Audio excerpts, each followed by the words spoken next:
Railway station पर सुबह का समय था और प्लेटफॉर्म लोगों की भीड़ से भरा हुआ था।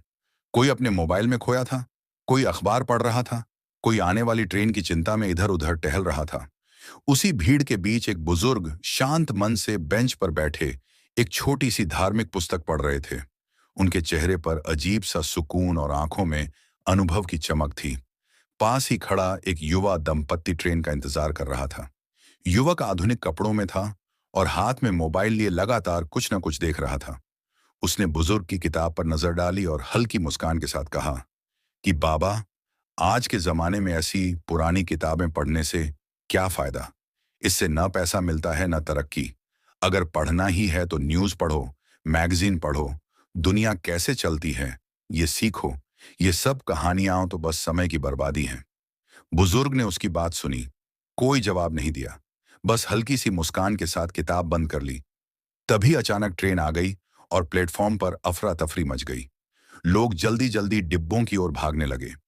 युवक जल्दबाजी में आगे वाले गेट से ट्रेन में चढ़ गया, जबकि उसकी पत्नी भीड़ में पीछे रह गई। ट्रेन ने सीटी दी और धीरे धीरे चल पड़ी। तभी युवक को एहसास हुआ कि उसकी पत्नी उसके साथ नहीं है। वह घबराकर दरवाजे के पास आया और जोर जोर से चिल्लाने लगा। उसकी आवाज में डर, पछतावा और बेबसी साफ झलक रही थी। लेकिन अब ट्रेन रुक नहीं सकती थी। उसी डिब्बे में पीछे वाले गेट से चढ़े वही बुजुर्ग शांत खड़े थे। उन्होंने युवक की हालत देखी और धीमे लेकिन दृढ़ स्वर में कहा कि बेटा, आज तुम्हें समझ में आ रहा होगा कि जीवन सिर्फ तेजी से आगे बढ़ने का नाम नहीं है। युवक ने आंसू भरी आंखों से उनकी ओर देखा। बुजुर्ग बोले कि अगर तुमने केवल दुनिया की खबरें ही नहीं, बल्कि जीवन जीने की सीख देने वाली किताबें भी पढ़ी होती, तो तुम्हें यह पता होता कि इंसान को आगे बढ़ने से पहले अपनी जिम्मेदारी निभानी चाहिए।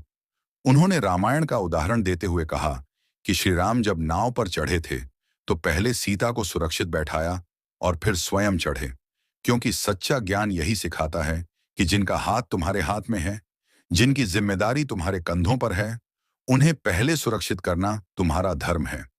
युवक चुपचाप सुनता रहा और उसे एहसास होने लगा कि वह जिस आधुनिक ज्ञान को सबसे बड़ा समझ रहा था, वह उसे इस कठिन समय में कोई सहारा नहीं दे पा रहा। उसे याद आया कि उसने हमेशा आगे बढ़ने, सफल होने और तेज बनने की बात तो सीखी थी, लेकिन सही समय पर सही निर्णय लेने की समझ कभी विकसित नहीं की थी।